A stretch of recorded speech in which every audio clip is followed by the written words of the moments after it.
Praise the Lord. ஆண்டவராக இயேசு கிறிஸ்துவை சொந்த இரட்சகராக ஏற்றுக்கொண்ட எல்லாருக்குமே ஆண்டவர் என்னோடு பேசணும் அப்படிங்கிற ஆசை அதிகமாக இருக்கும். ஆண்டவராக இயேசு கிறிஸ்து யாரையாவது பட்சபாதம் பார்க்குற தேவனான்னு கேட்டால் கண்டிப்பாக இல்லை. நம்ம எல்லாருமே ஆண்டவராக இயேசு கிறிஸ்துவின் செல்ல பிள்ளைகள் தான்.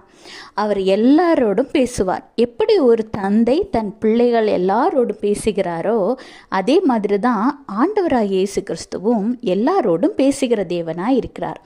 ஆனால் ஆண்டவர் உங்களோடு பேசணும்னா உங்களுக்கு முக்கியமாக ஒரே ஒரு காரியம் தேவை. என்னன்னு பார்ப்போமா?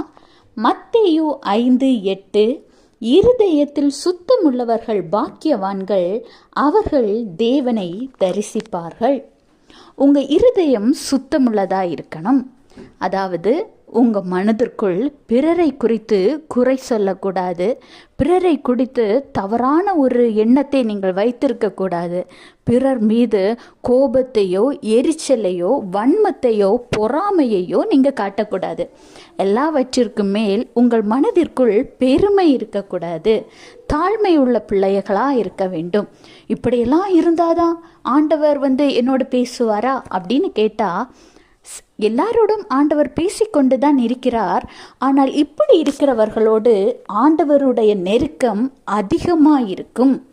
ஆண்டவராகிய இயேசு கிறிஸ்து ஒவ்வொரு பேரையும் அவரை போல பரிசுத்தமாக்க வேண்டும் என்று ஆசைப்படுகிறார். அதாவது சுத்த பொன்னை போல் உங்களை மாற்ற வேண்டும் என்று ஆசைப்படுகிறார். அதனால தான் இன்றைக்கு ஆண்டவராகிய இயேசு கிறிஸ்து உங்களை பார்த்து உங்கள் இருதயத்தை பரிசோதிக்கும்படி சொல்கிறார். நீங்களே உங்கள் இருதயத்தை சோதித்து பாருங்க. உங்கள் இருதயம் பரிசுத்தமாக இருக்கா? உங்கள் மனசுக்குள்ள எந்த ஒரு கள்ளமோ கபடோ குற்றமோ இல்லையா? எல்லா காரியத்திலும் பெர்ஃபெக்டாக இருக்கீங்களா? ஒருவேளை ஏதோ ஒரு குறை உண்டுன்னு நீங்கள் நினச்சிங்கன்னா இன்றைக்கே அதை உங்களை விட்டு மாற்றுங்க.